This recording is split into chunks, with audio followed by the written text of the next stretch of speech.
आता सध्या शेतकऱ्यांची मुख्य मागणी हीच आहे की आता हे जे गोरे संगमनेरसारख्या तालुक्यात 5,000 गोरे जन्माला येतात दर महिन्याला. 5,000 गोरे जर जन्माला आले तर तुम्ही सांगा यांचं करणार काय आहे शेतकरी. आणि दुधाची जी अर्थव्यवस्था आहे ती सगळी विस्कळीत होते याच्यामुळे. संगमनेर सारख्या तालुक्यात दर रोज एक 8 ते 10 लाख लिटर दूध उत्पादन होतं. त्या 8 ते 10 लाख लिटरच्या आजच्या बाजारभावाप्रमाणे 3.5 कोटीच्या आसपास दररोज जातात. 100 कोटीपेक्षा जास्त रुपये दर महिन्याला संगमनेरच्या बाजारपेठेत दुधाच्या माध्यमातून फिरतात. आणि वर्षाला 1000 कोटीचा व्यवहार आहे हा सगळा नुसत्या रॉ मिल्कचा, जे शेतकऱ्याच्या हातात येतात आणि तिथून बाजारपेठेत येतात. आणि त्याच्यावरती ही बाजारपेठ फळलेली फुललेली सगळी जी दिसते, म्हणजे जिल्ह्यापेक्षा तालुका मोठा अशी संगमनेरची स्थिती आहे. तर ती सगळी ह्या दुधाच्या धंद्यामुळे. आणि त्यात हा धंदा जर संपला तर आज जी संपन्नता दिसते इथली ही संपून इथं बकालता येईल.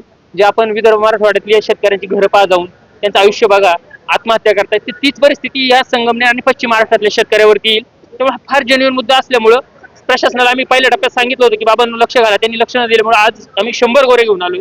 आणि पुढचं आमच्या डोक्यात आज जरी यांना जाग नाही आली तर पुढच्या टप्प्यात 1000 गोरे घेऊन आम्ही स्थानिक जिथल्या तिथल्या तालुक्यातल्या आमदारांच्या घरावरती जाणार. आणि विधानसभेचं जे आपलं येणार अधिवेशन असेल सॉरी त्या अधिवेशनात विधान भवनावर पण जाणार. गोवंश हत्याबंदी कायद्यामुळे कायद्यात सुधारणा करावी अशी तुमची मागणी आहे. नेमका या कायद्याचा काय परिणाम नेमका हे सगळे भाकड झाले काय. या कायदा झाला 2015ला. तो 15 झाल्यानंतर आता 2025 उजाडले. 10 वर्षातल्या भाकड गाया गेल्या कुठं बरं. त्या सर्रास कापल्या गेल्यात. अंतुले कुठे जोरशी गोरे ते सर्रास कापले गेलेत. आणि हे जग जाहीर आहे, ओपन सिक्रेट आहे. ते काही चोरून लोकून नाही त्याच्यात. इथं लोक बाजार सांगतील तुम्हाला किती किती रुपयाला विकलेत त्यांनी ते, कारण की ते त्या काळात विकले जात होते. परंतु 2015ला बदल केल्यानंतर याच्यात जर्शी हे जे गोरे वगैरे बाकी अजून एक 5-6 प्रजाती म्हशी वगैरे सगळं घातलं त्याच्यात. आणि तिथून पुढे हा प्रश्न निर्माण व्हायला हवा होता, पण तो तितका गंभीर त्यावेळेस झाला नाही.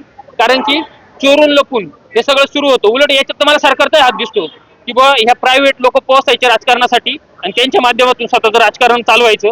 आणि त्यामुळं हे कुठंतरी थांबलं पाहिजे. शेतकऱ्याला त्याच्या गोवंशाची योग्य ती बाजारभावाप्रमाणे किंमत मिळाली पाहिजे. आम्ही वारकरी संप्रदायावाली मंडळी सगळी, मी गेल्या 2 महिन्यात 2दा पंढरपूरला जाऊन आलोय. सगळी मंडळी अशीच आहेत एकादशीला पंढरपूरला जाणारी. तर आम्ही काय कुठल्या जीवाच्या हत्येचं समर्थन कधीच करत नाही.